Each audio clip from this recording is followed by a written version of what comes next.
बहुत से लोग गाय को केवल प्राणी कहते हैं, लेकिन अधिकांश भारतवासियों के लिए गाय केवल प्राणी नहीं अपितु उनका प्राण है। ऐसे ही बहुत से लोग गाय को जानवर कहते हैं, लेकिन अधिकांश भारतवासियों के लिए गाय जानवर नहीं अपितु उनकी जान है। गोपाष्टमी के पावन पर्व पर आप सभी को बहुत बहुत शुभकामनाएं। और जय धरती माँ, जय गौ माता, गूंज रहा है मंत्र महान, सकल सुमंगल विश्व कामना, जीव मात्र का हो कल्याण। जीव मात्र के कल्याण की कामना ये सनातन परंपराओं में है। और हमारे यहाँ मंदिरों में भी जब हम जाते हैं तो केवल ये नहीं कहा जाता कि मेरे गांव में रहने वालों का कल्याण हो, मेरे प्रदेश में रहने वालों का कल्याण हो।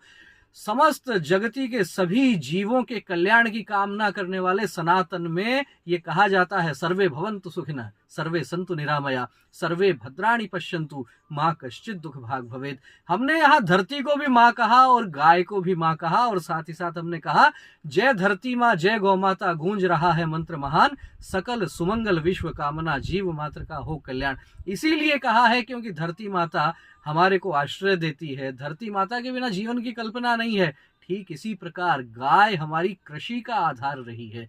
जिस घर में गाय रही है वहां पर कृषि भी अच्छी रही है। और ये जो कृषि का और गाय का संबंध रहा है, तो एक प्रकार से हम कह सकते हैं कि अपने दूध से, दही से, घी से, और साथ ही साथ उन्नत कृषि के माध्यम से हमारा पालन पोषण गौ माता करती रही है। इसीलिए उसे माँ का दर्जा दिया गया है। वो केवल प्राणी और जानवर नहीं, वो प्राण भी है, हमारी जान भी है। और यहाँ तो ये भी कहा जाता है कि गो की सेवा स्वयं प्रभु भी करके कहलाए गोपाल।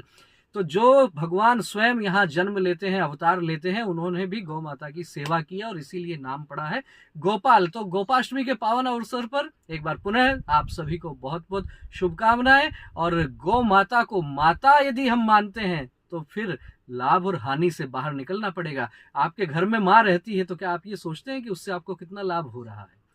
तो गाय दूध देती है या नहीं देती है, उससे आपको क्या आय हो रही है, इससे अलग हटना पड़ेगा, या फिर गाय को माता कहना छोड़ दीजिए। माता कहते हैं तो लाभ हानि हटाना पड़ेगा। कैसा लगा आपको ये विचार? कमेंट करके अवश्य अवगत करवाएं।